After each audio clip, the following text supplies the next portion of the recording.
So speaker package ఏ విధంగా ఉందంటే ఆయన క్రాస్ టైప్ మోడల్, ఈ cross type model speaker package అయితే ఆర్డర్ చేశారు. థియేటర్ టైప్ స్పీకర్స్ అని మనం చెప్పుకుంటూ ఉంటామండి. చక్కగా కాస్త ఒక 6 అడుగులు ఎత్తులో పెట్టుకున్నా ఇలా డౌన్ అవుతాయి. స్పీకర్స్ డౌన్ అవ్వడం వల్ల వాల్యూమ్ అనేది కిందకు వస్తుంది. సో ఈ విధంగా స్పీకర్ ప్యాకేజ్ ఉంది. స్పీకర్ బాక్సెస్ ఈ విధంగా ఉన్నాయి.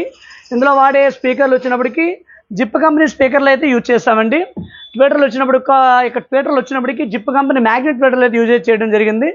అండ్ క్రాస్ ఓవర్లు కూడా ఇందులో వేయడం అయితే జరిగింది. ఎందుకంటే నాని గారు ఏమన్నారంటే, అనియా నాకు ప్రొఫెషనల్గా కావాలి, ఏవిఆర్ చాలా బడ్జెట్ పెట్టి నేను తీసుకున్నాను, మరి స్పీకర్లు మనం బయట కొనాలంటే బ్రాండెడ్ స్పీకర్లు కొనాలంటే ప్రైస్ ఎక్కువైపోతుంది, అంత మొదటి నేను పెట్టలేను, మీ యూట్యూబ్లో మీ వీడియోస్ చూస్తున్నాను నేను, సో మీ ద్వారా అయితే బాగుంటుందని అన్నారు. ఆయన కోసం స్పెషల్గా మనం డిజైన్ అయితే స్పీకర్లు అయితే మనం చేయించడం అయితే జరిగిందండి. And Zip company full range స్పీకర్లు, జిప్ కంపెనీ ఓఫర్లు, JBL సబ్ ఓఫర్ అయితే యూజ్ అయితే చేయడం జరిగింది. బాక్స్ ఈ విధంగా డిజైన్ అయితే చేశాము. సబ్ యాంప్లిఫైర్ మనకి 350 వాట్ వరకు సబ్ యాంప్లిఫైర్ సబ్ అవుట్పుట్ వస్తుందండి. చక్కగా JBL కానీ సోనీ పైనీర్ ఏ సబ్బకైనా చక్కగా సరిపోతుంది.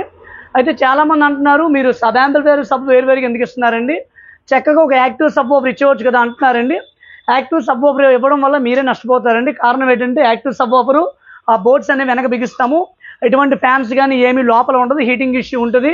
మనం రెగ్యులర్గా వాడే కుమార్ ఆడియో బోర్డ్స్ కానీ ట్రాన్స్ఫార్మరు ఇవన్నీ హెవీ అనేది ఆ యాక్టివ్ సబ్లో మనం వాడలేము. సబ్ యాంప్లిఫైర్ అనుకోండి చక్కగా లోపల ఫ్యాన్ ఉంటుంది, రేపు పొద్దున కంప్లైంట్ వస్తే దీన్ని మళ్ళీ రిటర్న్ పెట్టవచ్చు.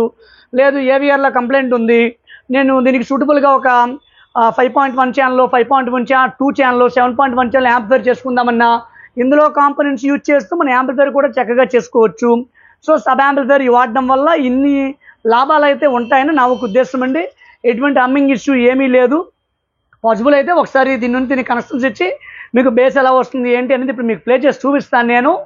అండ్ అయితే సబ్ యాంప్లిఫైర్ నేరుగా ఏవిఆర్ కనెక్ట్ చేయగానే ముందు బేస్ రాలేదండి, అన్ని ఛానల్స్ ఆడే వచ్చేస్తుంది, బేస్ రాలేదు. ఏమైందా అంటే లోపల కొన్ని సెట్టింగ్స్ ఉంటాయండి, ఆ హెడ్ సెట్టింగ్స్ అనేవి ఆన్ చేస్తేనే మీకు బేస్ అనేది వస్తుంది. అంటే దీని నుంచి దీనికి కనెక్ట్ అవుతుంది, లేకపోతే కనెక్ట్ కాదు.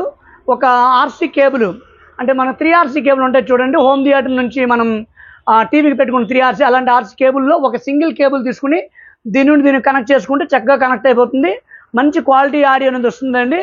సో ఒకసారి చూద్దాము ఏ విధంగా వస్తుంది ఏంటి అనేది అయితే మీకు ఇప్పుడు ఒకసారి నేను ప్లే చేసి చూపిస్తాను. సెంటర్ బాక్స్ చూసారు కదా, బార్ టైప్ బాక్స్ అయితే ఇవ్వడం అయితే జరిగిందండి.